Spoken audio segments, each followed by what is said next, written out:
Sa gulo ng mundo, kaliwat ka ng isyu. Itaga mo sa bato. Andito lang ang magiging gabay nyo. Kasama ang iba't ibang kilalang abogado. Tuwing 1:00 hanggang 3:00 ng hapon. Araw ng Sabado. Itaga mo sa batas! Itaga mo sa batas! One DJ Chini. DJ Chini. Know your rights, know your defenses, and fight what is right. Walang maaargabyado sa taong may alam sa karapatan nito. Itaga mo sa batas! Itaga mo sa batas! Dito lamang sa 107.1 Max News FM, Surgeon. Itaga mo sa batas with DJ Chini. And so now we're here, ladies and gentlemen. Itaga mo sa batas every Saturday. And guess what? I got now my special guest. And live na po tayo sa 107.1 Max News FM Surgeon. Ayan, sa mga nasa radyo po, visit din sa ating page pag may time. Again, it's 107.1 Max News FM Surgeon. Like and share now na dahil mamimigay po tayo ng papremyo at mamaya po, magbibigay sila ng question of the day para mapanalunan ng 150 pesos instant GCash. Plus, meron pang Max Mug, meron pang 1.5 worth of hair treatment mula sa Mama Nonsky Salon. And surprise! At malay nyo naman, mamimigay tayo ng gummy chews. Ayan, gummy chews, vitamins po yan with minerals and inositol gummies yan. Alright? So, ayan na, pa-check of attendance na kayo. Like and share now na. Alright? To win prizes. And of course, dahil hindi po ordinary Dear Max FM ang ating programa this time. It's a very special episode on a Saturday dahil it's Itaga mo sa batas. Itaga mo sa batas at itaga mo sa bato. May matututunan tayo ngayong hapon, mga kamaps. We have here, ladies and gentlemen, sila na pong magpapakilala sa kanilang mga sarili. Isa-isahin natin, pero we will be discussing about Cybercrime Prevention Act of 2012. That's Republic Act 10175. And then, so, without so much ado now, introduction muna tayo. Don't you worry dahil kalma lang. Okay? Then, magbe-break tayo after introduction and then we will start the discussion about the Cybercrime Prevention Act. Pero may mga focus tayo, ano? Ang focus lang po natin, ang scope lang ng discussion natin, yung cybercrime libel, we have the identity theft, we have the... Did I mention about the data interference? Ay, hindi ba nasama? Okay, and then, what else? Fake accounts. Okay, so yun yung mga yon. Tapos we will discuss about the legal consequences, the penalties, kasi marami ng mga basta-basta na lang nagpo-post ng kung ano mga screenshots and ano, tapos may mga naniningil nga ng mga utang, may mention kung ano bang mga punishments ng mga yan. Diba? Hindi na pa tayo nakaka-move on yung mga Maurice Rocal noon, yung mga Anthony Jennings, na pinost ang mga screenshots, tapos ang nag-post ang ex-girlfriend. Ano bang mga legal consequences ng mga yon? Okay, tapos si Cheese Escudero pa, nag-file din ng disbarment case, cyber libel against Attorney Falsis, and ano nga ba ang mga penalties, mga legal consequences by posting yung mga mere lang daw screenshots pero ang laki ng impact. Okay, anyway, so lahat po yan pag-uusapan po natin. Ako, sa lagot na tong mga parang makaka-relate. So ladies and gentlemen, now we have here, ihuli natin yung highlight. From the Mindanao State University Law School, we have here Mr. Don Henley Sales. Hi, Sir Don. Ayan, can you grab the mic and then introduce yourself, your affiliations, your work, whatever. Okay, go ahead po. Okay. Mga kamags, kita na po natin no, sa live stream. Makikita po ninyo, talagang with all the necktie and the executive look. Good looking natin dito, special guest natin, si Sir Dan. Hi, Sir Dan. Good afternoon po, DJ Chini, and good afternoon sa mga listeners.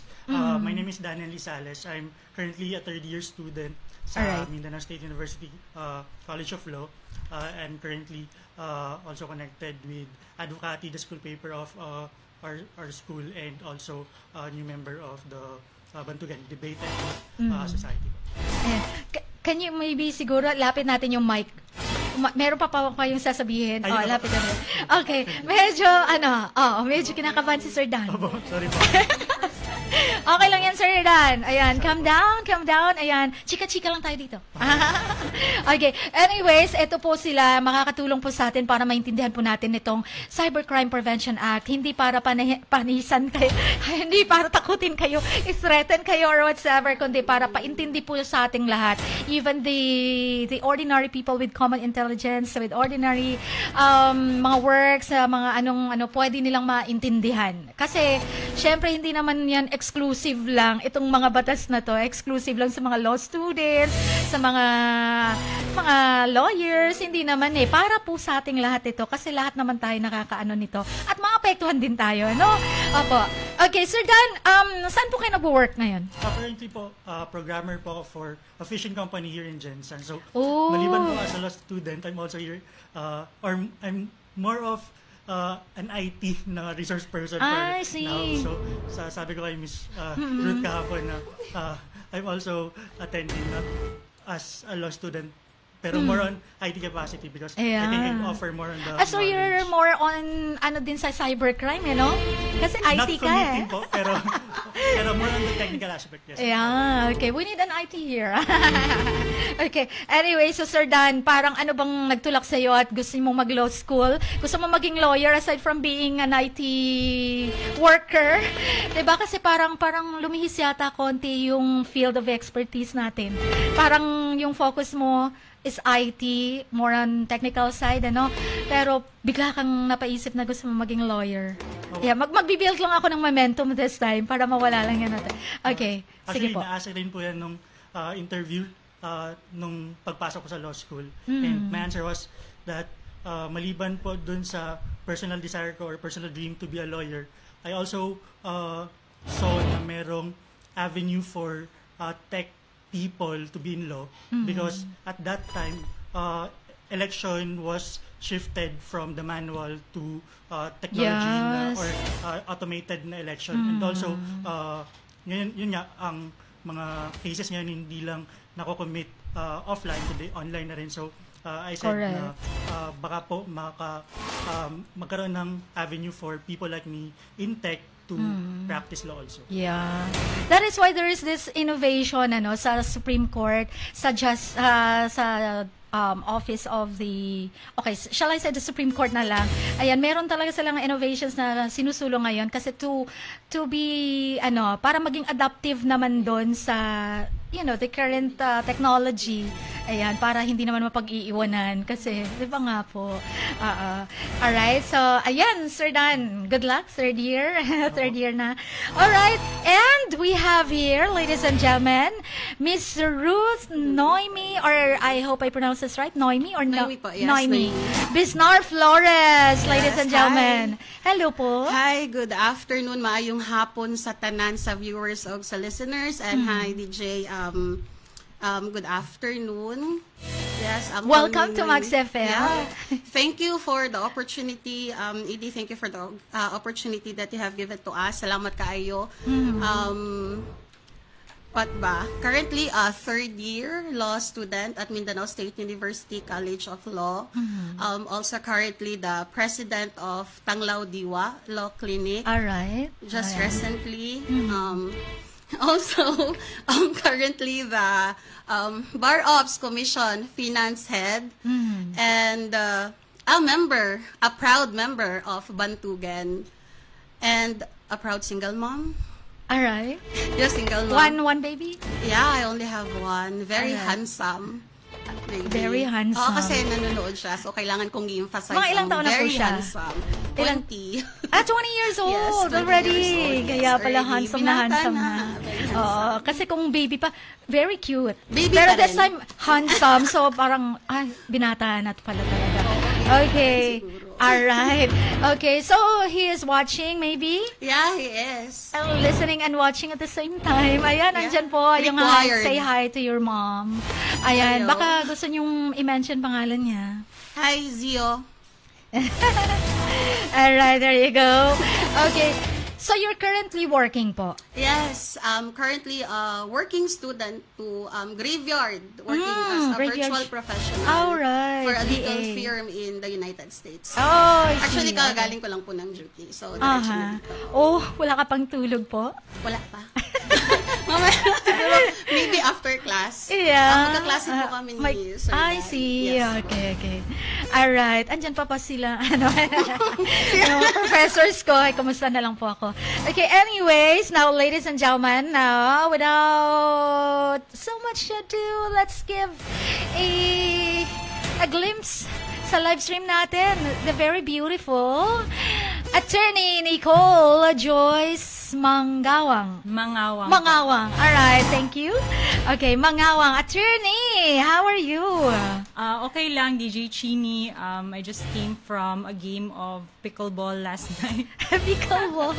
Alright. Yes, so I'm Attorney Nicole Joyce A. Mangawang, currently the Associate Attorney of Yumang Kopya Law Office, if you're Oh, I familiar see, with our yeah. Vice Mayor, the Attorney Yumang. Actually, naging guest ko din si Attorney Yumang way back 2023, I guess. Yung itaga mo sa batas din yon. Ayan, naging ang guest ko din siya. I don't know if he can still recall. But anyway, ayan. So, dun po kayo nag-work. Yes. Alright. Okay. Maying hapon sa DI sa mga tagapagpaminaw sa Max News FM Soxargen 107.1. I am very excited to tackle the issues that we have today because it's very timely. Yeah, Ang dami definitely. po naming nare-receive na mga clients, questions regarding cybercrime, especially sa mga utang, sa mga paninira online, is this legal? So, it's very good that we have this avenue to discuss very timely issues in our Yeah. society because everything is shifting online, even radio, Yeah. which is a traditional form of libel. media, Yun sa ano. has already shifted to Facebook, to online platforms, Correct. which is Yes very good for them because that is where we also get our revenues. So, Ay, thank you so much, okay. DJ Chini. Thank Yes you so po. much to MSU College of Law for this opportunity. Yeah, thank you as well to Assistant Dean, Attorney Doan Balboa. Thank you so much po, ayan, for, of course, supplying the guests here. Ayan, with, of course, in partnership with Max FM and the Tanglao Diwa and MSU Jensen Law School. Alright! Okay, anyways. Okay, so here we go. Pag-usapan po natin ang lahat ng yan sa pagbabalik po. Don't you worry. You may throw questions sa ating comment section. Kung meron po kayong mga concerns na gusto nating itanong, sasagutin po yan ni Attorney at ni Dan and ni Miss Noemi.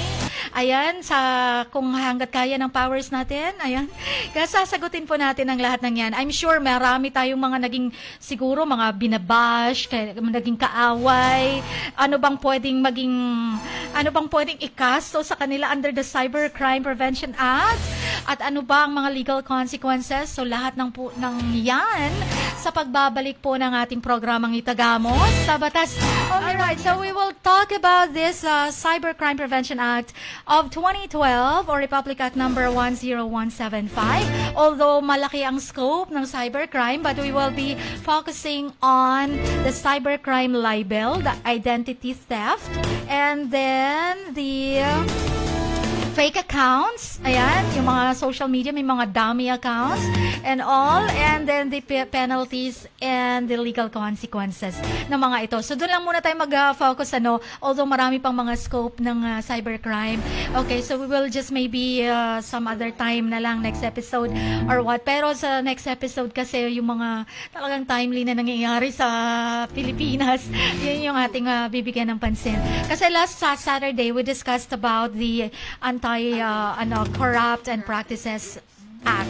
Ayan, kaya very timely din. Okay.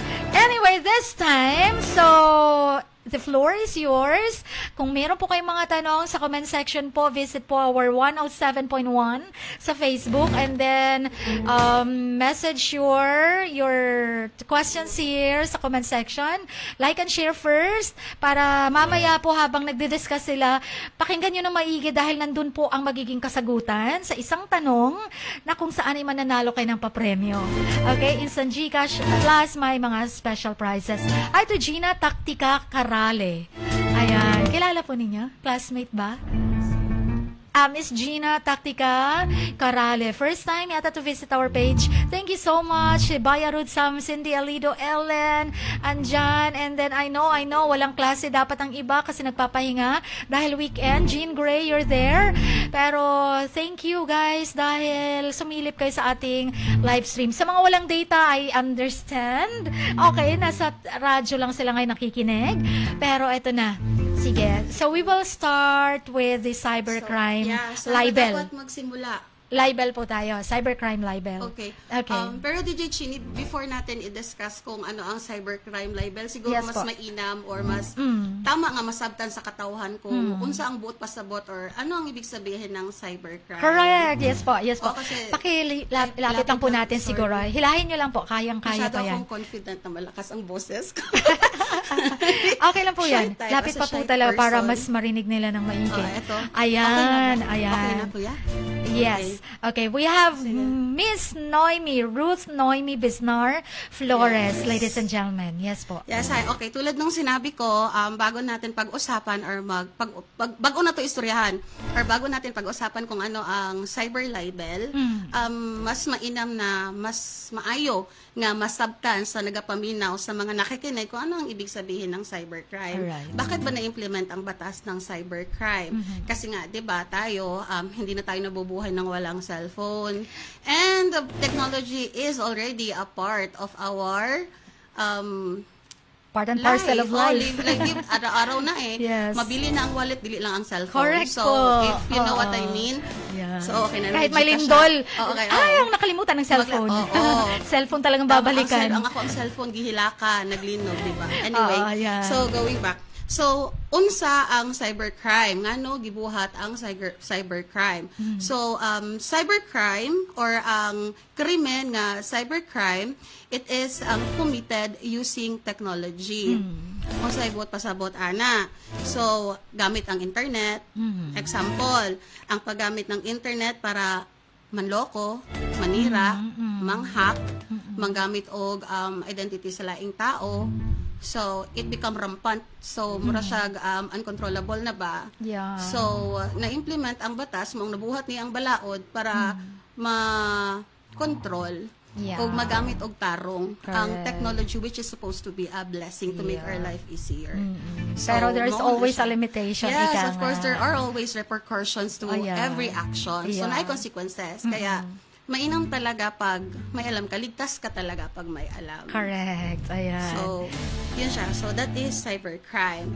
So, for cyber libel, nagkuhan man good miss kung asa ang amo ang focus of discussion. Alright. So, Sir Dan is going to discuss about the difference between the traditional libel and cyber libel. Yeah. All right, Sir Don. Ladies and gentlemen, we have Sir Don Henley Salas here. All right. Yes, How are you DJ related, by the way, to Attorney Popot Sales? Not to my knowledge. Manuel Sales the fourth. Hindi po kasi- kay... okay. Not related anyway. Okay. Classmate ko kasi siya. Okay. Go ahead po. Before po ako mag-continue sa traditional libel versus cyber libel, dagdagan ko lang po yung sabing ni Ms. Ruth. Doon pa sa cybercrime, meron pa tayong wide na scope. So, Okay. isa sa mga scope na naka-define under RA 10175 is yung hacking. So, ito yung unauthorized na pagpasok at pakikialam sa data sa isang computer or isang computer system. So, dito rin yung illegal na pag-possess or paggamit ng hacking devices at hacking devices at software, at yung cyber squatting or yung paggamit sa domain name ng iba for profit. So, Alright. the second na defined under sa RA 1175 is yung mga krimen na nagagawa gamit ng computer. So, ito yung dito yung mga pag-forge or pag-edit na mga data. So, for example, isang student nag-hack siya or nag-edit siya ng isang data sa computer system ng school niya under cybercrime pa rin. Yeah, that's what I'm referring about the data interference. Data doon po interference. siya. Hindi ko pala siya na-mention doon sa topic. Okay, sige po. Okay, And anyway. dito rin sa second na crime na defined under the law, dito rin yung tinatawag na computer-related identity theft. So meaning merong data online like ID or name na isa siyang data stored online na ginamit mo to pose as a real person na hindi ikaw. So dito yung computer-related identity theft.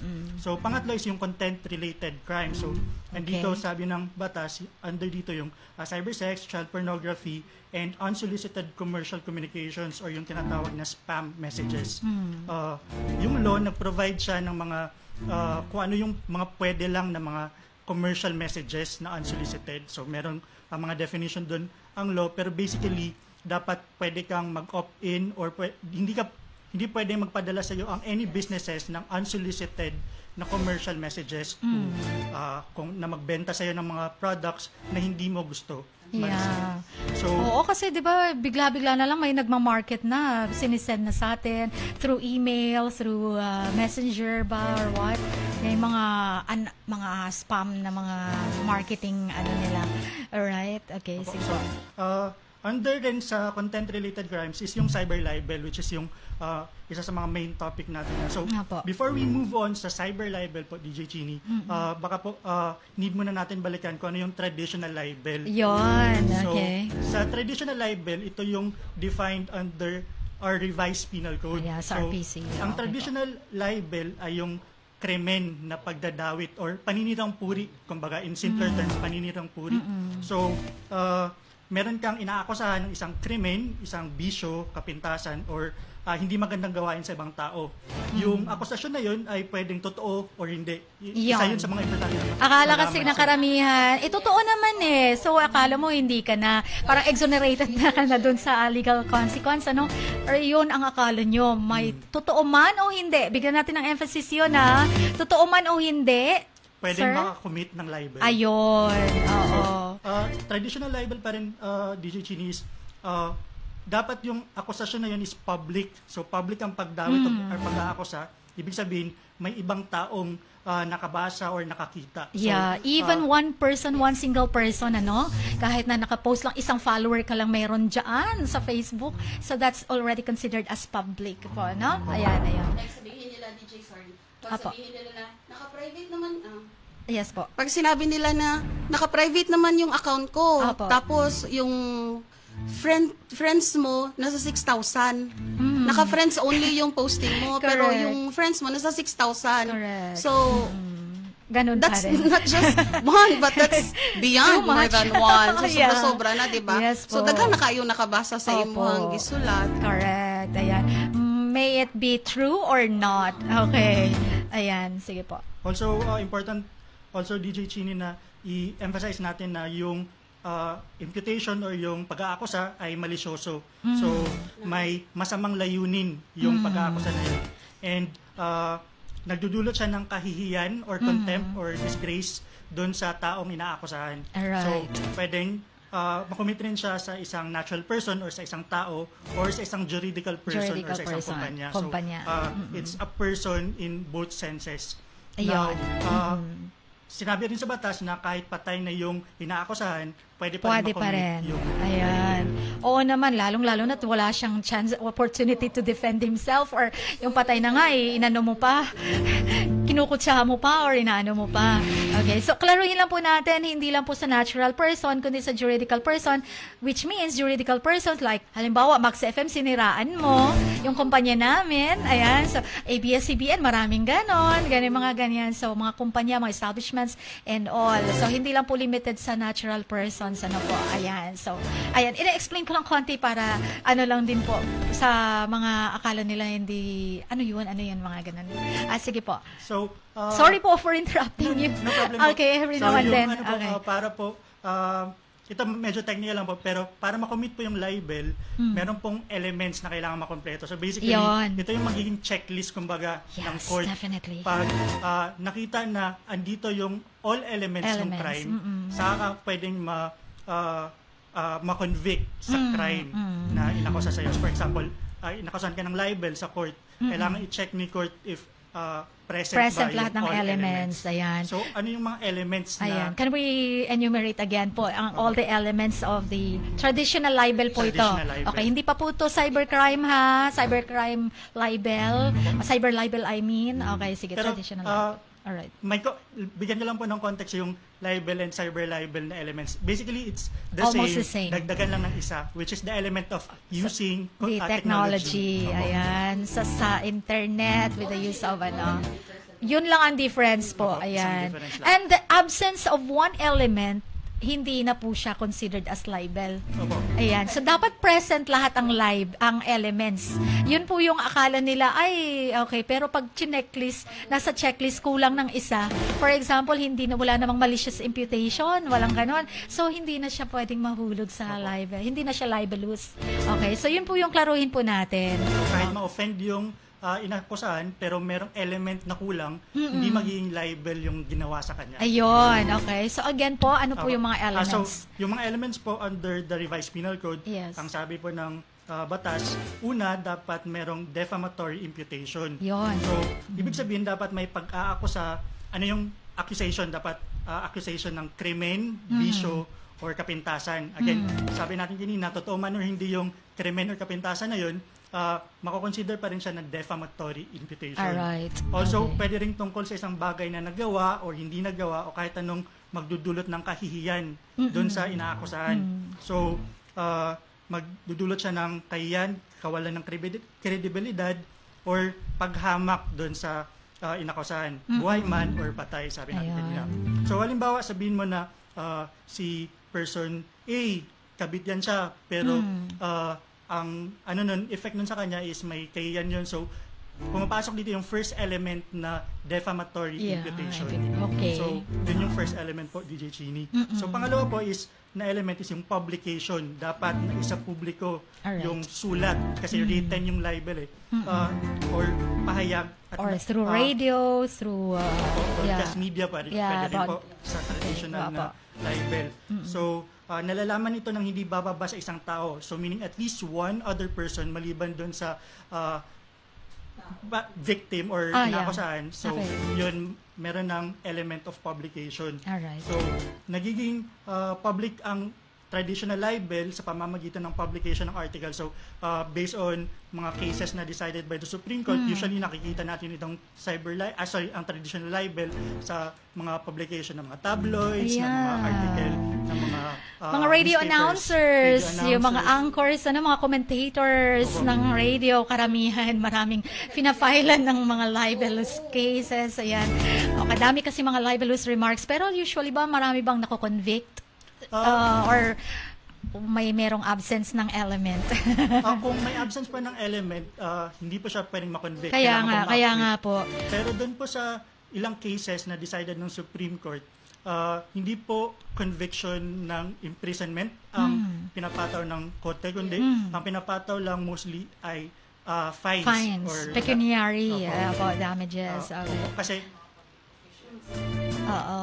so, walang corresponding imprisonment.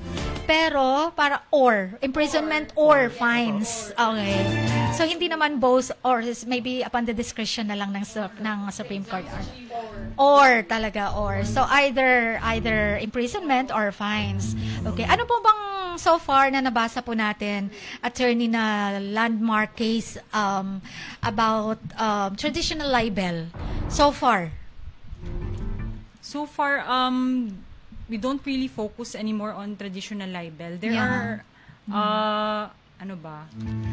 kasi ngayon, DJ, the focus is really on cyber libel. Yun Parang yes, hindi there na were natin cases kasi usually it's on public officials Yeah.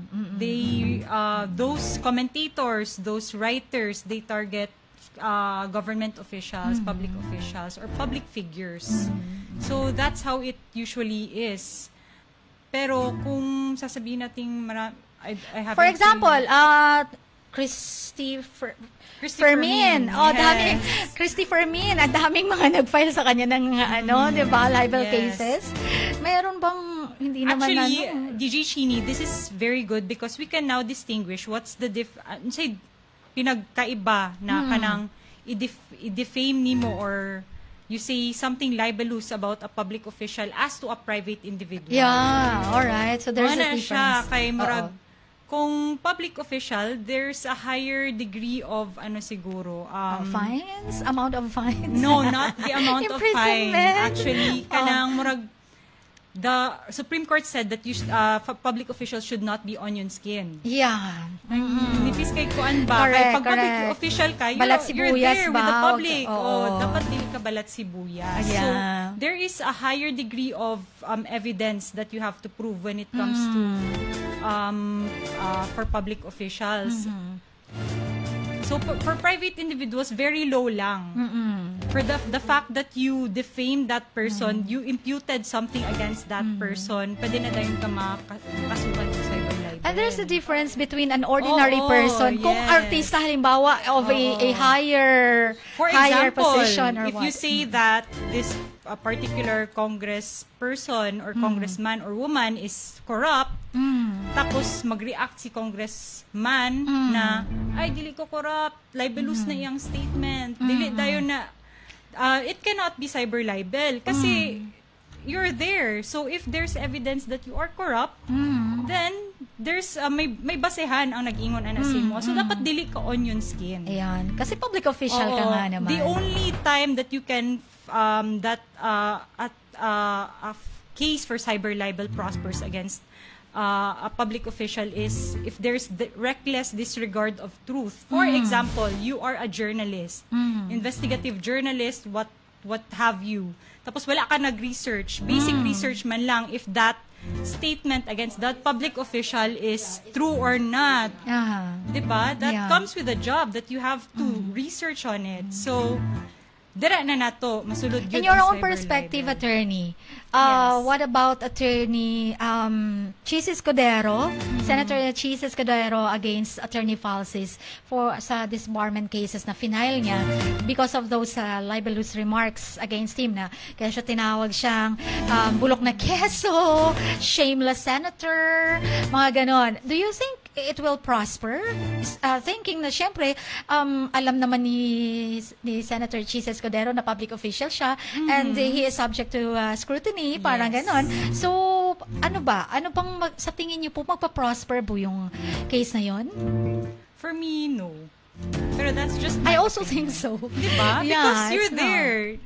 That's your choice to be a public official. Yeah. You are always under the scrutiny. You are always being attacked by the people because they are paying you for your job. So, ayun. So, tanggap-tanggap na lang. But if there's something that's very alarming that people are saying, for example, about his family, na nakaw yung kanilang yaman. That's a different story. Yes, that's a different story. That a case for cyber libel could already be filed. And the burden of proof dun sa nag-akusa naman, nag-post naman. Alright. Okay, so thank you, attorney. Alright. Ayan ha, so hindi porket nakita lang natin, ay konti lang naman yung fines na pwedeng i-ano natin sa traditional libel, pero nakabase pa rin kung sino yung ina-address mo ng yung mga libelous remarks na yon. Kung halimbawa artista yan, o yung company na yan, malaki ang yung reputation yan, kilala, or sa ordinary person. So may difference pa rin, po. Apo. Mauto siya, in addition, ang tawag ato siya, ang term ato kay fair comment doctrine. Fair comment kay kung doctrine. politiko ka or public official ka, hindi ka talaga pwede maging onion skin. But if you're being criticized based on your work as the public official, your function as a public official, of course, dili ka wala kay karapatan. Kay ang katungod ana sa mga katawhan nga nagbutang sa imo sa posisyon. So dili ka angay, you cannot cry foul. Yeah. No, na, oops, Yeah. below the belt. Walang ganon. Trabaho mo yung The moment you run sa public office, The alam mo moment na. you present yourself to the public, Yeah. you must know nga gamay lang, makuan jud ka, makriticize jud ka, labaw Yeah, nagwa ka right. panarbaho. Anyway, pero if you are being criticized based on your personal, that is a different story. Below the belt na ang yeah. target or That what? criticism is beyond your work as a public official, then that is a different story. Yeah. All right. Okay. So, we're done with the traditional libel. Meron pa pong dalawang Okay. elements. Sige po. Go ahead po. Go ahead. Yeah. So, Yes po. yung dalawang additional na elements po, yung malice and yung identifiability. So, Yun. nasabi natin kanina, yung first is yung defamatory imputation, yung second is yung publication. Correct. So, yung third element ng traditional libel is yung malice. So, dapat may masamang intention or malicious, kumbaga, yung intention niya sa pag-aakusa. So, merong dalawang kinds of malice na kinukonsider dito. Ito yung malice in fact, or yung talagang gustong saktan or mag-cause ng damage yung nag-post, or in law na ipinapalagay or pinipresume ng court na may malice dahil sa content nung post. So, pwedeng maging ebidensya doon sa malice kung in good faith or nasa mabuting layunin yung pag-post nun.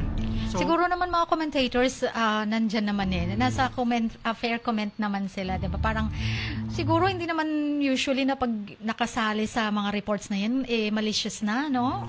Kasi it's just part of the job. Yeah, especially if you are just maybe relying sa mga na-research mo, no? Okay. So, idagdag ko rin po doon sa mga cases na nasabi ni Attorney Miss Ruth kanina is meron pang isang case na isang columnist, if I remember correctly, it was Inquirer, na columnist siya doon and nagsulat siya about sa isang customs officer. Tapos umabot sa Supreme Court yung kaso. Tapos Okay. ang sabi ni Supreme Court doon na hindi kailangan na 100% na totoo yung nasabi ng columnist na yun. Pero ang kailangan lang is may nasabi siya na tama kahit may slight deviations pag about sa public official. Kasi yung public official na yun at yung comment is about sa public functions niya, hindi automatic yung malice, sabi ni Supreme Court. At in those cases. And the ruling was in favor or sa The ruling was not in favor of the accused, but it was only fine lang po yung fine napataw. lang. Okay. Kasi- so may adverse ruling pala. Pero Okay. diniscuss lang ulit ng Supreme Court yung element ng malice doon sa libel with regards to public officials and Alright. columnists. Okay. So, Malaki-laki ang fine si Hata nun. yun po. Lalo na kung ano, no? Okay, sige po. The last element. The last element po is yung identifiability. So, Alright. dapat identifiable kung sino yung inaakusahan. So, dapat makilala yung taong inaakusahan sa pangalan or sa mga detalye. So, pwedeng naka-blind item, for example, sa mga tabloids, maraming blind items or mga ganun, walang Yeah, pangalan. mga blind items na yan. Walang pangalan. Pero pag pinagsama-sama yung mga detalye, Ma-identify. pwede kong ma-identify. So, Oo. kahit sabihin or depensahan ni accused na hindi ko naman pinalanganan si Oo, wala person. namang pangalan dun Pero yung clues is yeah, very obvious. 'Di ba? Kahit sa isang ano mo lang ay alam na, identified na. Oo, so that doesn't mean na hindi mo pinangalanan. Hindi kawala ka na, 'di ba? So pwede hangga't may ma-identify siya. Kahit isang single person who can identify that kung post no, kung sino yung tinutukoy mo. Oh, ay kilala ko tong tinutukoy mo sa libelous. Okay.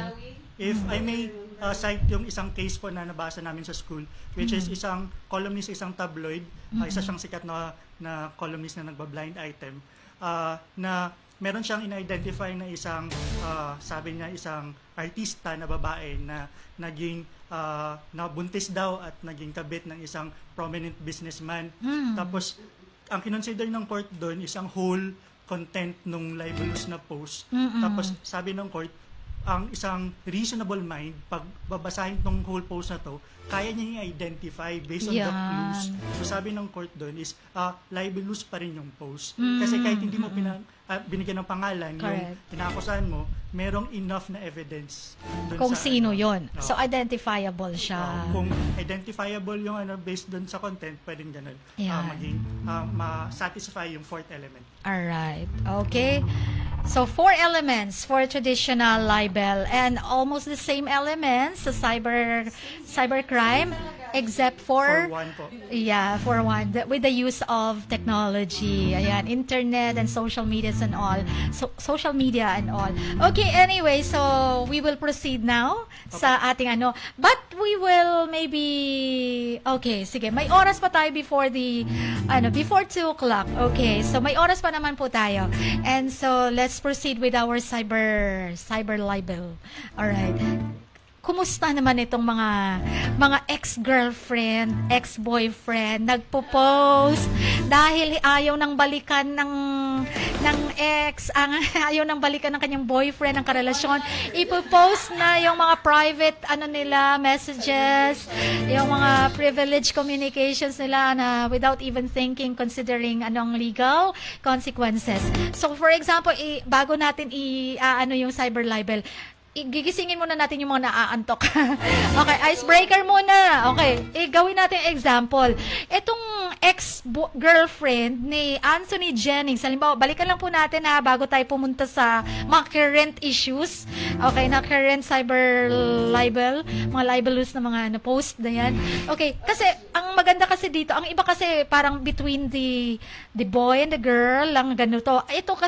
Kasi ito may ex-girlfriend. Siyang nag-post sa dalawang conversations nung kay Maris at kay Anthony. Hindi yung message niya kay Anthony, kundi ang kay Maris na damay pa. 'Di ba? To the prejudice, to the detriment ng rights nitong ni Maris. Okay, so natahimik na lang yun no?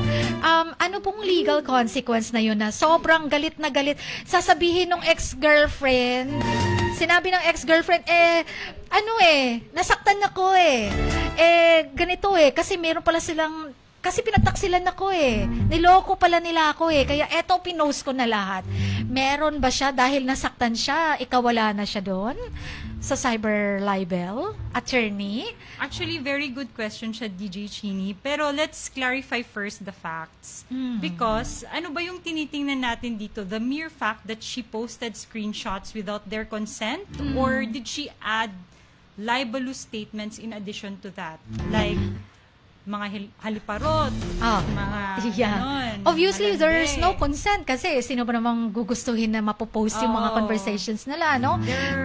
Sino ba namang magbibigay ng consent? Sana ng implication yun. Pero, as to the, if you interpret the law kasi, if there's malice there's ill will, diba? So, there can be cyber libel there because what was your purpose of posting those screenshots without their consent? It is to humiliate them. Correct. To embarrass them, diba? Tapos very explicit, very, sexual yung content ng screenshot. So, there's really malice and ill will. Pwede natin yung ilaban as cyber libel. And so, ito naman si ex-girlfriend, actually wala siyang pwede i-file na case against Maris and against Anthony. Pero both can file against her. Yes. Ganon po ba, di ba, attorney? So, dapat very careful tayo sa pagpo-post because whatever may happen, we should always maintain higher ground. Even if the situation is so difficult for you, especially ngayon sa social media, because it's very easy na. One tap lang sa phone, one click sa phone, you can already commit a crime. Yeah. So, in just one snap, no, parang ang ganda ng buhay mo before dahil lang sa pinost mo, wala na. Ayan. So, ang iba nawala na ng career dahil doon sa isang post lang. Yung malice, the element of malice is really there There's publication. First and foremost. Alam na, the account was public. So, yun talaga, identifiable yung persons. I don't know if she tagged them or the name of Maris was very prominent there. Pero nabasa ko rin yung nabasa screenshots talaga. di ba? Meron talaga. Nabasa ko talaga sa accounts niya. So, andyan. oh my God. Pinagpuyatan ng lahat. Parang 12 a.m. niya pinost, tapos nabasa pa natin lahat. Oo, diba? nabasa. Grabe, no? Basta that chismis. was directly... So that's really ripe for a cyber libel case. Yeah. Siguro... Okay. Kahit pa totoo ba o hindi, Yes. basta pinost niya. Yes. Pinost na walang consent and all. And meron pa nga doon para gusto niya patunayan na niloko siya or something like that. And wala namang other reason behind that posting kundi to humiliate the girl.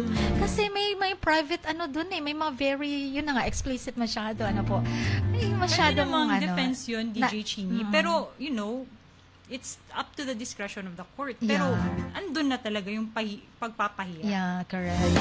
Buti na lang parang na-pursue ba yun ni Maris na mag-file ng kaso against the girl? Na nahimik na kasi, no? Murag wala may na-update sa chismis.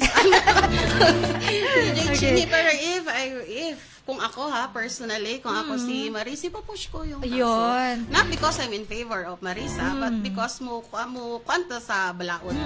No, there was a crime committed. Yeah. So, na-violate iyang rights. Katong question ko, di mo kagani na DJ Chini, kung pwede ba si ex-girlfriend mag-file o case against Maris? Siyempre, wala. Wala talaga. Pero kung pwede ba si girlfriend mag-file o case against kay Anthony, of course, yes, meron. May konting May vowsy tayo. Yeah. So, pero ibang yan the for, fact na wala na different. sila that time yata. Murag sila pa. Sila pa ba?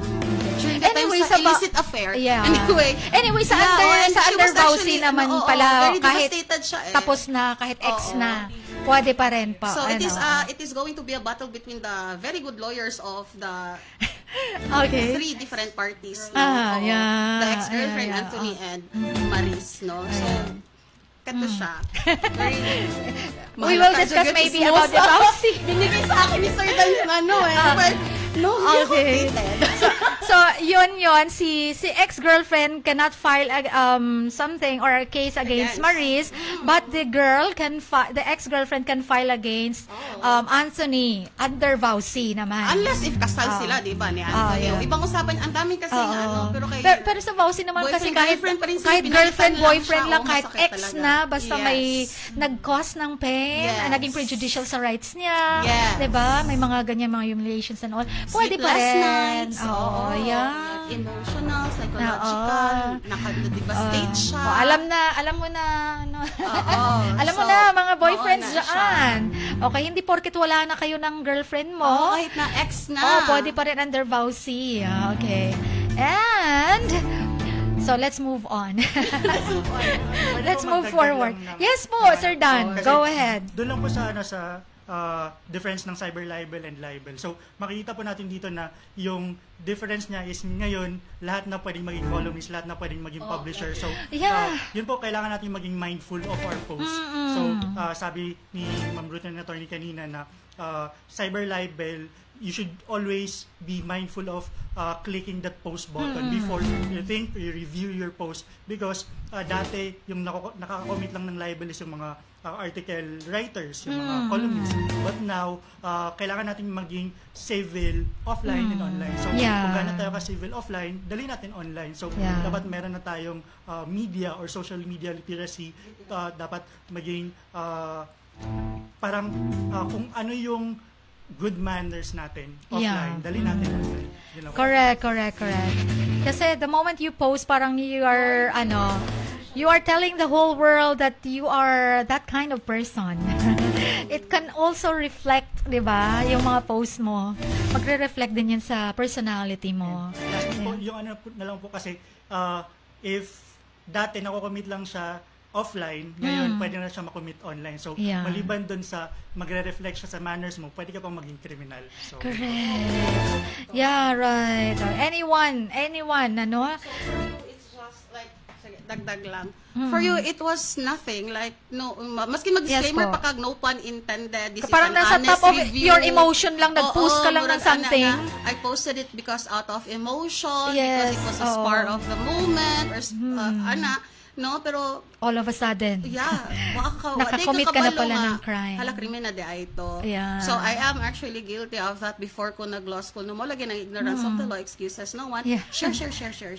Kasi, what you share on social media can be damaging to the person na content ito. So, correct. cyber libel, na dahil ito siya, cybercrime na dahil ito siya. So, you really have to think before you click, you You're fact right. check. Dili lang man Facebook, TikTok, Instagram, daghan na kayo tag mga TikTok University mga god, no? Halos lahat kasi nandun na no? Opo.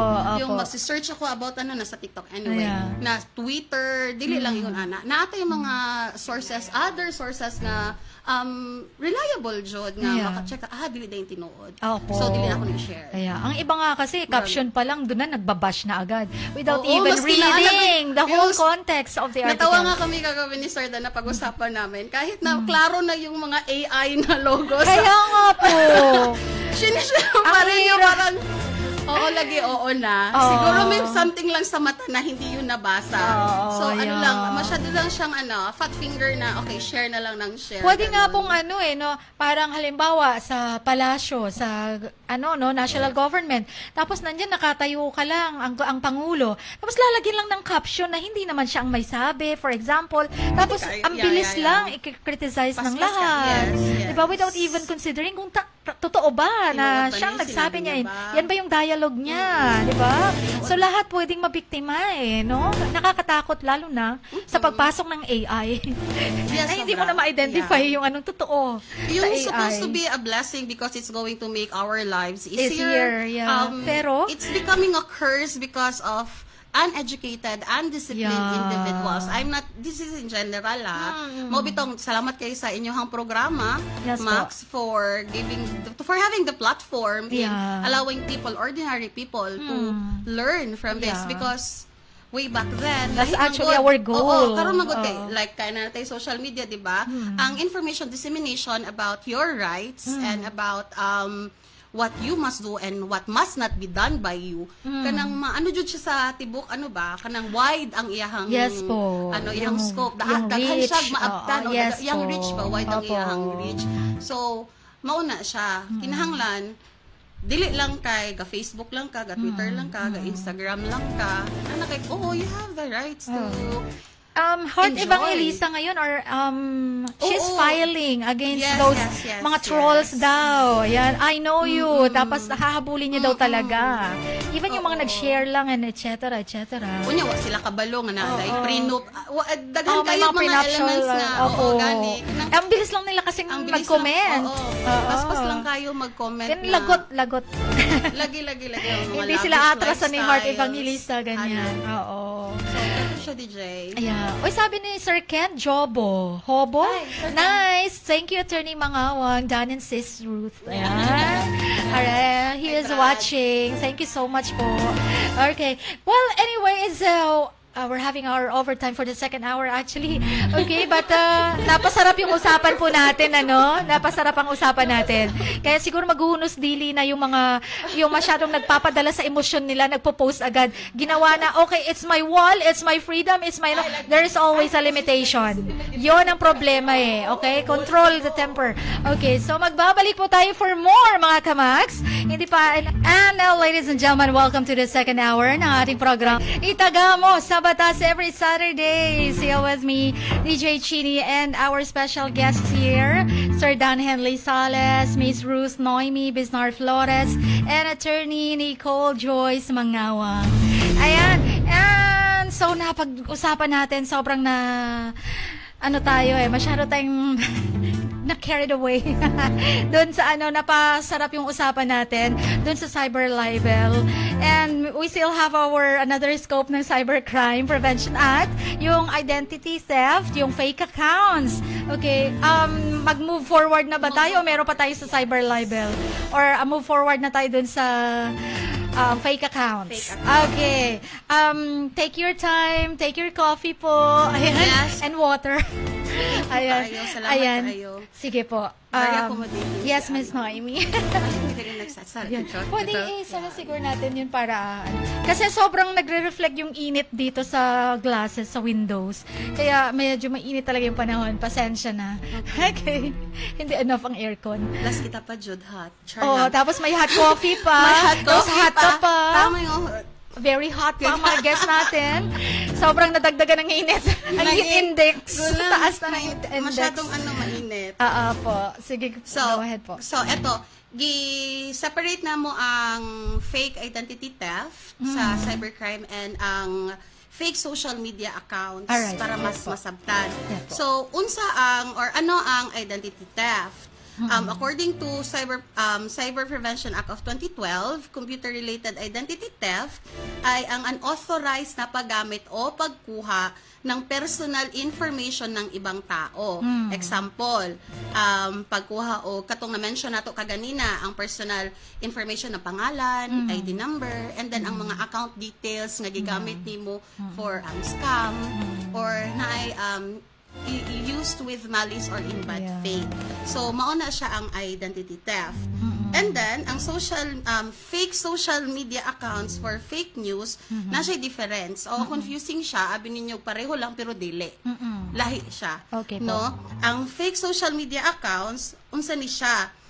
Wala jud tay as in depth nga balaod or wala pa talaga tayong batas for fake social media account. Alright. Wala pa jud kaayo, no?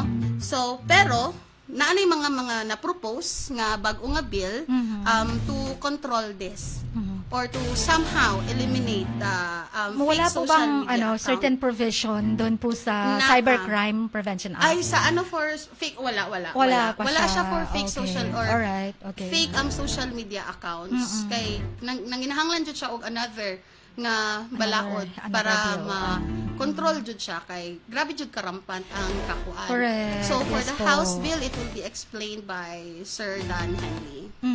Okay, Sir Dan? Yun po, to clarify lang po ulit, yung punishable act under RA 10175 na identity theft, very technical kasi yung law.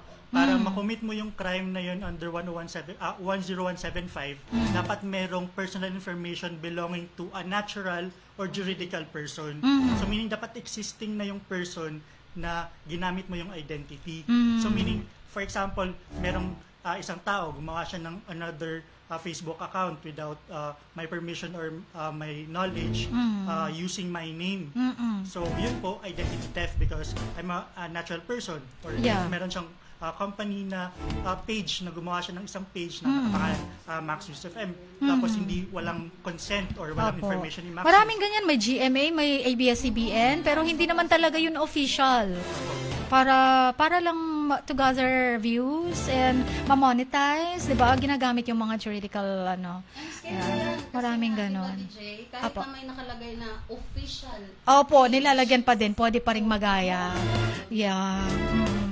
So yun yung identity theft. So dapat merong actual person na ginagaya mo yung identity niya. Pero some of our problem now is about fake social media accounts. Like for example, you say na merong si Juan Makabayan or si Juan na Makabayan na nagpo-post siya of certain topics or whatever. Wala naman siyang in-impersonate na tao, walang totoong tao na inaagawan niya ng identity, but it's still a big problem because some of these accounts are behaving in behaviors online na hindi siya beneficial to anyone's interest. Like for example, merong mga nagpo-post ng fake news. So hindi siya nakaka-benefit sa civil discussion or yung iba ginagamit pa para manira ng mga tao, ng mga politicians. Marami actually. These are two separate na mga topics. Pero yun, nasabi natin na sa identity theft, meron na tayong law which is 10175. Pero sa fake social media accounts, meron po tayong pending na bill na kasalukuyang nasa 20th Congress, final ni Congressman Robert Nazal. This is House Bill 2249, the Cybercrime Anti-Dummy Act of 2025. Alright. Ang gustong parusahan dito sa bill na ito ay yung mga dummy accounts or yung mga accounts na hindi naman pertaining to a specific person, but these are used to commit crimes and to further interests na prejudicial to national interests. So, I guess IT are techy enough to maybe run after those dummy accounts, no? Kasi parang mahirap din kasi sometimes habulin sila. dito po yun Well, papasok. you should know better. Actually, dito po medyo technical po yung pinasok po dito ni yung congressman po na nag-file yung SIM registration kasi sa ngayon po, lahat po ng SIMs is dapat registered na. Yun. So gusto pong gawin ng batas na ito is lahat ng platforms would require yung SIM numbers nung sa sign up. So in essence, dapat lahat ng accounts is naka-tie up to a real person. So yun po ang gusto nila na dapat if there's an account, there's a number and that number is tied up to a real person. In effect nung SIM registration po natin na act. So, ang gusto po, maliban po dun sa maiiwasan yung identity theft, andito rin po yung mga inauthentic na mga behavior online na gawa po ng mga AI or mga bots or mga persons na wala po sa, hindi po actually Filipino but they're creating Filipino profiles na so gusto pong parusahan dito yung mga nagme-maintain ng mga bot networks or yung mga AI networks to create accounts that yung merong ganong inauthentic na mga behaviors. So, dito rin po papasok sa House Bill na ito yung mga nagme-maintain ng mga dummy accounts na against our national interests, particularly in election na mga related po na mga content. So, for example, meron pong mga accounts na nagpo-post ng against po sa national na position natin sa West Philippine Sea, for example. So, if meron pong isang grupo na na gumagastos sila to create bot networks, to create accounts, to incite an opinion na hindi atin ang West Philippine Sea, which is against our national interest. So, dito po, kung mapasa yung House Bill na ito, is mapaparusahan po yung mga nagme-maintain ng mga networks. Kailangan bilisan na yung bill na yan na maisabatas, ano? Kasi madami na talaga. Nagkakagulo na yung mundo, dinadagdagan pa.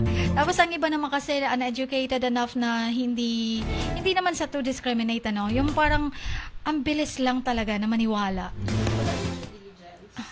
Yes po. Foremost, kanang it's really sad ba kanang makalumo siya hunahon na nagani internet, na Google nga very easy na jud kay tanan information nga gusto nimo mabalaan, accessible jud siya because of the technology that was given to us. Yun lang, misuse lang talaga, walang due diligence ba? Kaya dahil sa porket sinabi ni mas lalong nagkagulo. Oo, mas lalong nagkakagulo. Dahil sa false information. True. Tapos feed ng feed. So dapat kapag may magbabrowse tayo, may mga nasa newsfeed natin, mga false information, walang sources, no, mga credible sources, ano. Report na lang po natin. Di ba kasi may report naman talaga sa Facebook. False information ba or harassment ba? Bago mo i-share, i-search mo kung totoo ba. Di ba nga? Kaso naman they're very lazy enough to research and very quick enough to believe. Ayan. So, yun dapat ang baguhin na lang natin. Ano? Dapat maipasa na po talaga yan. I-maintain natin to yung program mo. Malaking maitutulong. Apo, because of you guys. Okay, and soon. Alright, okay, and then, so far, sa identity theft, meron bang jurisprudence na tayo, attorney niya, na known? Wala pa naman so far. Under cybercrime. Sa cybercrime, ang pinaka-popular talaga kay ang libel. Cyber libel. Yun talaga.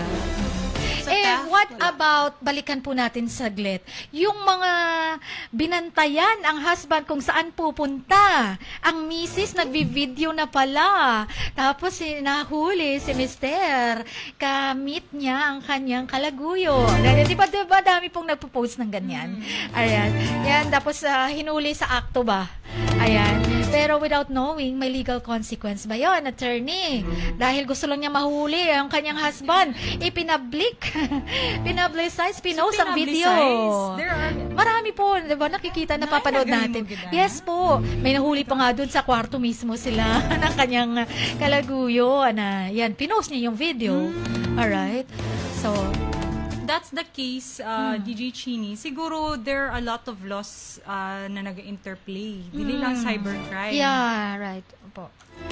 Depende siguro sa context. If, for example, she posted that video along with pictures lang na nag-hug with the husband, for example. Not really something explicit about it. Tapos she already claimed, kabit siya, ganon. Without any... libelous na siya. Yung mga caught in the act talaga. Caught in the act? Oh Yeah. my God. There are actually people who do Meron. that. Actually. Okay. So, caught in the act, siguro it would fall under Anti-Photo and Video Voyeurism Act. Voyeurism na. Yes, because she had no consent Yeah, right. to take the photos or the videos of those people, even if one of them was her husband. Doing the sexual activity. Yes. Apo. With regard to the taking of the video. Iba naman yun kung kunwari she did acts that are justifiable. Like kunwari nagwala siya tapos nasaktan niya. It was because of the feelings that she had during that time. Catching them doing something illegal, illicit. Iba naman yun. Pero as to the video, I think it would fall under our law on the video voyeurism. Because ang iba bine-blurry lang nila yun pag pero caught pinopost in the naman, act talaga. kung identifiable, it would not fall under libel. Parang ang daming Fall pwedeng under a different violation altogether. Yeah. Because if video lang purely, pero if my statement nakabit, ganun, whether it's true or not, it would still be under libel. Pero yung video lang talaga, doing the deed or whatever. Ang iba live pa talaga. Live. Nagla-live po talaga, kaya sinusundan naman ng maraming chismosa. Maraming marites, ayan. Nagla-live. DJ Chini, that's something that that the Congress has to address. Yeah, I Kaya guess. so far, wala pa ka ng clear-cut na batas regarding that. We can apply a lot of laws, we can interpret a lot of laws to justify the prosecution of this and that. Pero wala pa clear-cut when it comes to our cyberspace. Very unregulated space pa siya, DJ Chini, kay the act of mga na private acts kay kanang mga kunwari, for example, that the one we discussed about child pornography, kaning mga na acts, it's very private, DJ Chini. Yeah. So unless na ay mag-report na kapitbahay or kanang concerned citizen or kanang kauban nimo sa balay regarding those acts, nobody would know. Or ang bata mismo, very kuan pag yun ang ato ang cyberspace, unregulated. So Yun dapat ang pagtutuunan na ngayon ng pansin, ano? Sa dami ng mga issues kasi. Kontrobersiya, pero nag-evolve yun ang ato ang society, nag-evolve ang how we use technology. Yeah, right. So it's a challenge all the more for Congress to enact laws that will address those ever-evolving issues regarding cyberspace. It's gonna be a continuing adaptation, diba? Opo. DJ Chini, Yes po. it will be a bigger discussion also when it comes to AI because Yun na maliban yung po doon AI, sa nakakatakot. mga fake accounts maintained by real persons pero iba lang ang ginagamit na accounts. Yeah. Meron pa mga content na AI pero presented as real. For example, sasabihin na sinabi ito ng ganitong public person pero hindi naman pala sinabi or parang kahit yung harmless example lang na merong isang girl na nag-post siya ng picture na nakahug sa kanya si Mayor Vico Soto. Ayun Diba? yun nga po. You can no longer identify what's real and what's AI. You can even, there's an app na the two persons can kiss together. Diba? They can kiss. And parang akala mo totoo, marami maghihiwalay dahil dyan no? Dahil dyan. Tapos konting boses mo lang, kahit na may mga phishing kasi na na kukunin lang ng konting voice mo, and then i-apply nila na yun na yung tenor ng voice mo, and then as if ikaw yung nagsasalita, as if ikaw sa'yo yung dialogue na yun. So, you can no longer identify. Parang ang hirap na i-establish sa korte, no? Actually, meron na pong regulation na merong law na ganito si US and si EU. Pero ang Philippines, Ang wala Philippines, pa nga. wala. If you use Gemini, for example, to generate an AI image, kailangan required si Google or any company na nag-ooperate sa EU to mark the image as AI. So, doon po sa corner, makikita mo merong Yeah, logo makikita ni, natin. merong AI Okay. Oo. with the company. So, Pero this is with the EU. So for example, if there's a company operating sa Philippines lang, hindi sila covered ng EU na laws, or hindi sila covered ng US laws. So it will be on our Congress to enact a law to regulate the AI space in our jurisdiction. So since wala pang ganong law sa ngayon, siguro maliban sa paghihintay sa Congress to enact that law, siguro kailangan natin tayo as citizens, taasan natin yung media literacy. Yung literacy on spotting what's real or not, and to react in a proper manner. So for example, baka meron kasing I hope I'm not offending anyone, merong boomer or merong more advanced in age na hindi siya maalam masyado sa AI. Nag-react siya ng, yung apo ko girlfriend ni Vico Soto. So meron ng fake news na na-spread because of AI. That's a harmless example, but that's where it starts. Correct. Kasi kung doon sa harmless example na yun, hindi na siya napapansin or ginawa natin siyang normal na gamitin yung AI for something like this, then baka po sa mas bigger na topics, like for example yung national interest natin or national security, and that's what po. we really fear in the future, coming years maybe. Hindi na natin alam kung hanggang saan aabot yung ano. Actually, Mark Zuckerberg, actually meron siyang in-introduce pa na eyeglass, and you can only click your finger here, and then pwede mo nang ma-scan yung data mo. Just like that while wearing the the eyeglasses. Nakakatakot. Opo, sa Matrix lang ngayon, akala mo pelikula lang. Iron Man, right? Akala, Yung device ni Arta ba? Ito na-apply na sa ating totoo, sa realidad na. Yes po. Diba? They're making it in reality now. So, motion scary to sa... Scary na siya masyado. So, pwede nang nagla-love making sila, tapos iba ang asawa nila love making. Tapos ganun kabilis mag-believe yung tao, ma-post lang sa ano. Palitan lang yung mukha. Opo. So, dapat pala pag may mga pictures, pag AI generated, dapat yung batas na, dapat nakalagay sa baba na this is AI generated. Dapat may mga ganyan, may watermark. Diba? Kasi kung wala talaga, dapat punishable na, no? Parang ganun. Kasi para hindi ma-mislead, especially kung prejudicial na sa national interest. Diba? Yan. And then if mag-pro gani, dapat, it must be very expensive. Yun. Na-pro na AI. Yeah. Kasi if it's accessible to all, then walang regulation. It is really prone to abuse kung yun, Ana. Definitely. So, daghan siya kaayo kriminal. Kahit nga may batas, na-abuse pa rin eh. Wala sila kabalo din siya kriminal na dahil sila. Correct, yes po. Ayan, so tayo ha. Huwag masyadong maging impulsive. Yes. Okay, anyway, so, and any additional, attorney? Ayan, sa ano tayo? Siningil po natin yung AI, no? So, we're done with the identity theft. And then, what about the legal consequences? We're done with the fake accounts, right? Opo. Okay, so sa punishment and legal consequences. Okay, sige po. Hello lang muna ito while taking time, hello muna kay Marmela Rose Rola, kay Shanda... Ay, Doc. Hi, Doc. Okay. Hi to Sean David. Sean David was actually one of my radio guests last Saturday. Okay. Rodville. Nandyan si Rod Antonio Roxelsa. Thank you for liking, for viewing us here. Stainoff. I hope I pronounce this right. Stainoff Dignadice. Ayan. Hello po. Franz Castro. Parang sounds familiar. Franz Castro, you're there. Okay, we have Alex Mercado, we have Carol Faye, Fris Du Herada Alconera. Hi. Regards po kay Attorney Alconera. Hi to Jerose Martin, kay Cindy, kay Colter JL On, kay Ellen, kay Bayer Stam, kay Jean. Ayan, maraming salamat po for viewing us here at sa lahat ng mga nasa radyo nila. Ayan, kahit hindi nagpaparamdam sa comment section natin. At maya-maya, magsusuraw kami ng isang question, answerable galing sa discussion, even just one word or two words or a phrase maybe, to win 150 pesos instant GCash, and then special prizes, and of course, ayun, basta, inom lang kayo ng Max Capsule para mahulaan nyo.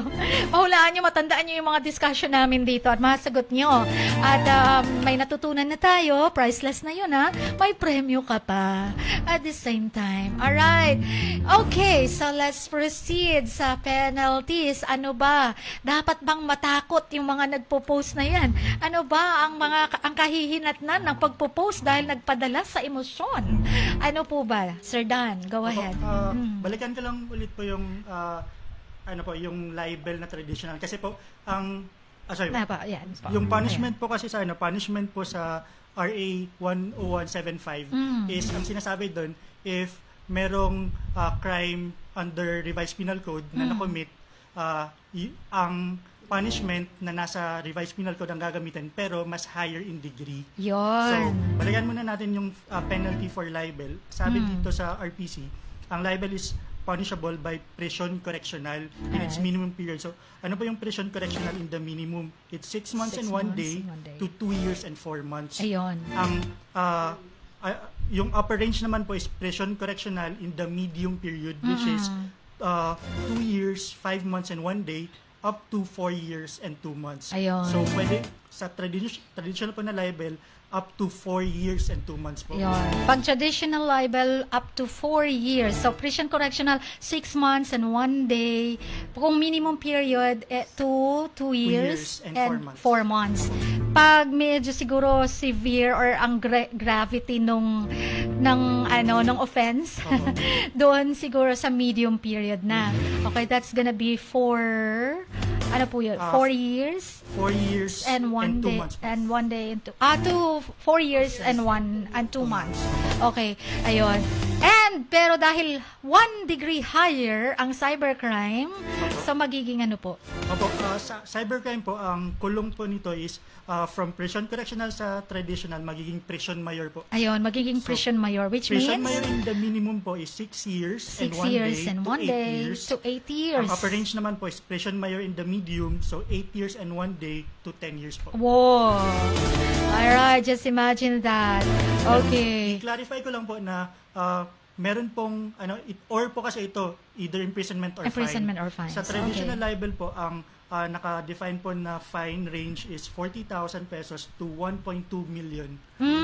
Opo. And for cyber libel naman po is double lang po na 80,000 to 2.4. Ayun, times 2. Opo.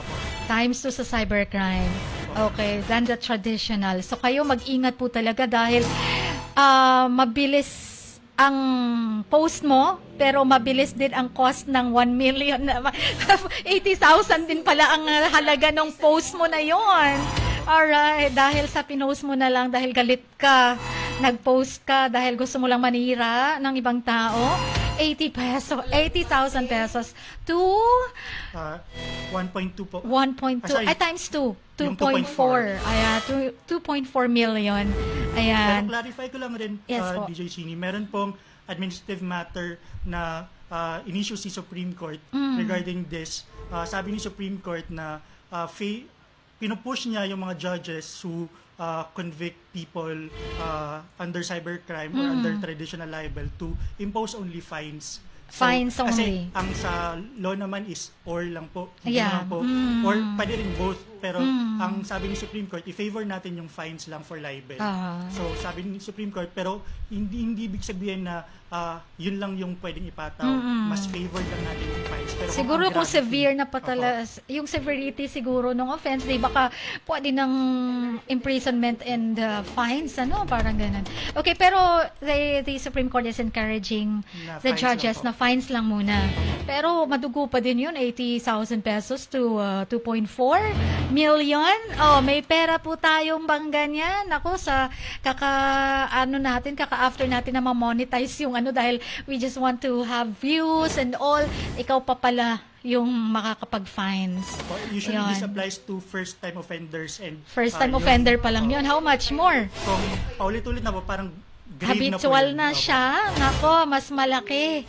Especially kung ang kinumitan niya ay mga persons of higher standing in in society, di ba? But has repeat offender ka, siguro sa first time na na-offend mo yung na-commit mo yung crime, pwede ka pa siguro bigyan ng leniency na fines. Alright. Pero because you know na fines lang, and yourself na ma-afford mo, then uulitin mo, and then uulitin mo, and then uulitin mo. So, Dahil afford mo. kasi afford mo, di ba? Sampulan na yan. So, Kulong na yan. dili na po dyan siya tama. Oh, yeah. No? It may be encouraged by the Supreme Court, but it does not mean Na- it can be abused. Yes, ayan, definitely. Tsaka, malaking pera din yun, ha? Okay. Sige, hindi nyo naman siguro gugustuhin, no? Na iiyak na lang kayo dyan, tapos magpapa-public apology. What if, eto na, nag-post ka, tapos ganito, ganyan, and then libelous talaga yon, and nag-public apology ka. Would that suffice? Para, depende siguro sana, depende siguro kung papatawarin siya or hindi. Kung ipopost through. Yes, actually, DJ Chini, but if it's already filed with the court or final na kay prosecutor, what actually happens is that any crime that you commit is against the state. Yeah. Against the state talaga yan. So, the private individual is only the complainant. Most of the time, siya talaga yung witness of what happened. For example, for cybercrime, cyber libel. So, for example, nag-public apology and you as the victim, you as the one who was posted about, would like to forgive him or her. Pwede naman, DJ Chini. So, what happens if aatras na yung nagreklamo, wala nang witness. Alright. That's what usually happens. So, Okay.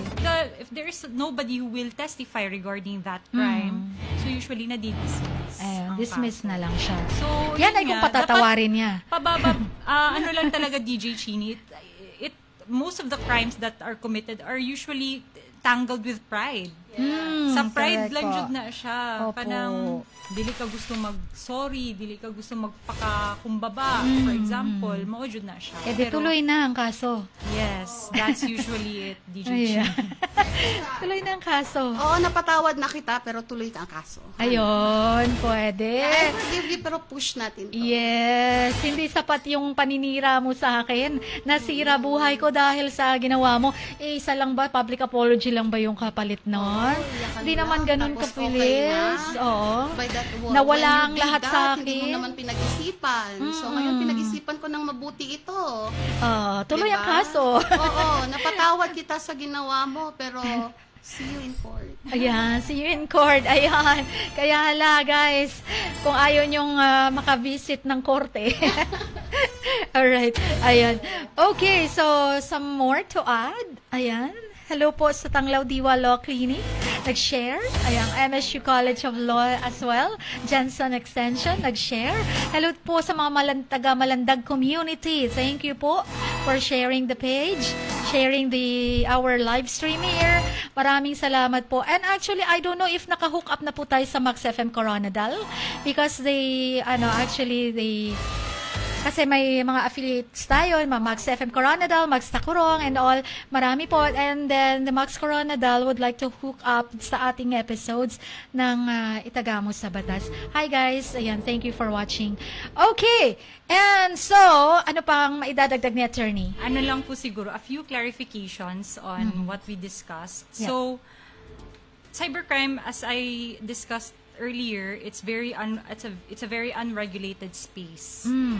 So anything that we say now comes with the fear na, is this a crime?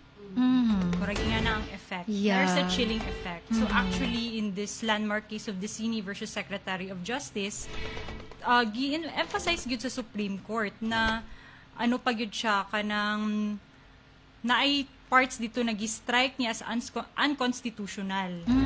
Na kunwari, for example, that you na ay libelous statement and you shared that statement, is that considered cyber libel?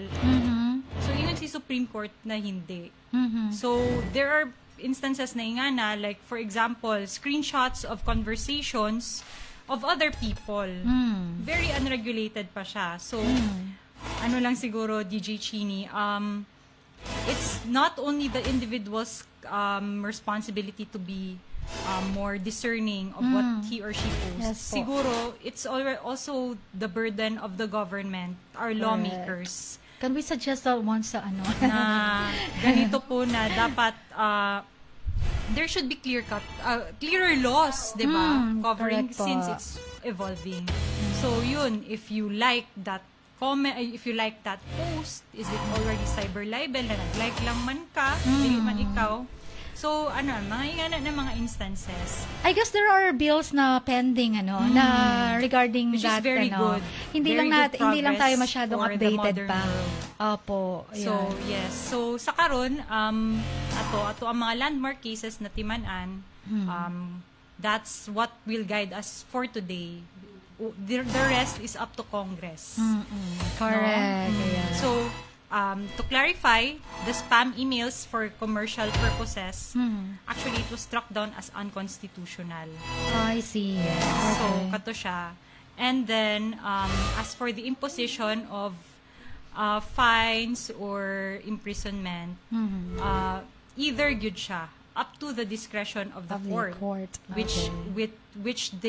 whichever they will impose kay or man jud ang gingon sa Yeah, batas. imprisonment So, or but usually it's fines. Yeah. Tapos na yung instances po na sorry na lang. So, Dismiss ang ma-dismiss kaso. ang kaso. So, Opo, ayun. ang takeaway But jud maybe legit- there's a reprimand na the repetition Yes. of which ay talagang magano na. ang takeaway jud DJ Chini in any instance good is maintain higher ground Yon. and be humble siguro. Yon. Okay, so before posting, think twice. 100 times maybe. Ayan. Ito, ano bang makakasuhan ako nito? Amare, ganyan. Keep it with you na lang or doon na lang, diretso mo na lang sabihin sa isa tao. Oo, ano na lang, post? ano na lang sa diary, balik na lang ka sa imong journal. In addition po, if you feel nga na biktima ka, aning cybercrime, kay kinsa ka mo duol, actually natay cybercrime unit diri sa Jansan, Ayun. na sa barracks. Pero o gusto jud ka, o kuan atay pau. O Ayun. legal advice. Opo. O na-afford ka-afford ka private lawyer, yes, you can consult any lawyers for legal advice. If you feel that you are a victim of the cybercrime that we mentioned earlier. So, ligtas talaga, pag may alam ka, it will help you in the future with using the social media platforms sa imuhang kaugalingon nga dili ka mahimong kriminal, and syempre para i-defend po ang imuhang self. Ayun. So, mao to siya. Now, which leads me to a question. For example, may victim dyan na pinost yung kanyang mga ganito screenshots and all, and talagang libelous siya. Saan siya unang pupunta to file a case? May barangay conciliation ba? Prerequisite ba to? Or diretso? Kasi RPC ang traditional Sa libel, hierarchy of no? But complaint. cybercrime, pwede nang magdiretso sa... Diretso siya sa cybercrime. Tama ba, attorney? Yes, Ayan. sa cybercrime talaga diretso. Cybercrime unit.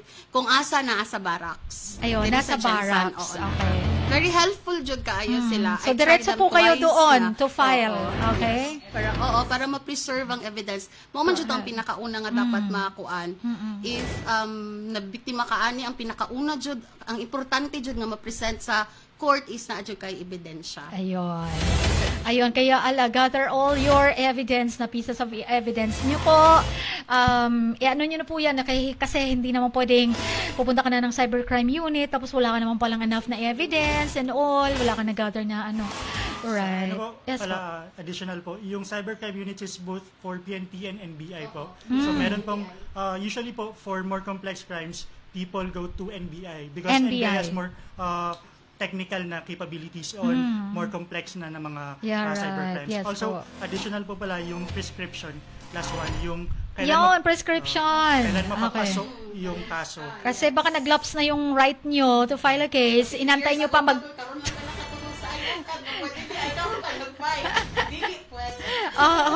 yan. Ano po ang prescription ng cybercrime? Ang prescription period po is 1 year for libel po. And For libel and cyber libel, both the Pareho traditional lang and po the- sa traditional. So parang may nabasa na ako na parang ano lang. Iba yata 'yun. Okay. So 1 year. 1 year. 1 year. So after a year from the moment from the date of the commission of the crime, ayan. So magra-run na siya kung hindi niyo inaksyonan within a year. Paso na. Opo. Or Pero nag-lapse na. i-clarify lang No? po natin kasi Apo. libel po is not only on the moment of publication but Ayan. also the moment of discovery. Ayun. So usually, if na-discover mo siya na pumasa na yung 1 year, hindi mo na siya pwedeng i-file. Ayun. Pero na-publish siya, pero months after mo pa siya na-discover, dun sa discovery. Yan. So for example, 2024 pa pala na-post yon, hindi mo nabasa, 2025 mo na-discover na may post pala against you, so dun pa magra-run yung prescription Opo, niya. pero kailangan lang po Yan. i-prove na yung time of publication is not the same sa time ng discovery. Yan. Kailangan mo i-allege na different yung time. Kailangan pa establish mo yung ano, no?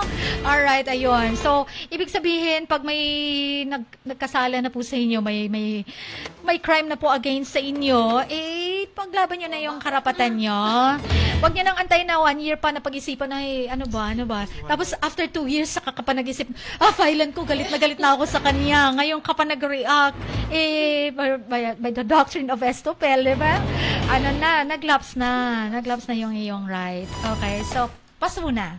Hindi ka na pwedeng magkaso. Huwag natin tulugan yung Wag niyong tulugan. Kaya alamin natin talaga yung ating mga karapatan, ano? Okay, so, we really had our overtime na. We are 2 minutes overtime. Okay. Anyway, pero at least na-discuss na po nating lahat. Ayan. Naisingit pa nga natin yung prescription eh. Oo. So, ayun. Okay. And so, thank you so much. Pero wala na tayong question kanina. Na natin. Habol pa ba natin? I-reserve na lang natin next episode or Monday na lang namin sa Dynamax FM. Kasi mukhang naaubos na yung energy natin sa baka kasi kung mag-iisip pa tayo, mag-antay tayo ng mga mga answers nila, it will take time na rin. But of course, we are so glad na nandito po kayo, pinagbigyan niyo po kami yung invitation namin at talagang priceless po yun. Yung discussion dito, marami pong mga taong masisave, ika nga. Dahil nalaman nila yung karapatan nila at marami ding taong makarealize na, dapat palang i-minimize ko na itong aking pagpo-post and all. Na hindi dapat ako pa dalos-dalos kasi may consequence pala. Okay. And then, marami pong mga tao ngayong kumbaga, parang confident enough na, alam ko na yung karapatan ko. Sige, i-post mo ako dyan. Yung mga may utang, naniningil. Ayan, may mga ganyan. Di ba po, attorney, no? May consequence din yung nag-post. Naniningil lang naman ako Ayaw kasi nilang magbayad kaya pinost ko na yung pangalan nila. So, yung pinost na pangalan, kahit siya pang may utang, pwede pa rin siyang mag-file ng kaso against na nag-post. Okay? Ayan. May Supreme Yes, Court po. ruling talaga posting the information of the person who na may utang sa'yo. Talagang Against the law, yes. against the law talaga siya. Meron din. Kaya yun, kung pwede pang pigilan, kahit na galit ka na dahil hindi binayaran ang utang mo, ang utang niya, ayan, hindi pa rin pwedeng i-post na lang ng basta-basta. Okay.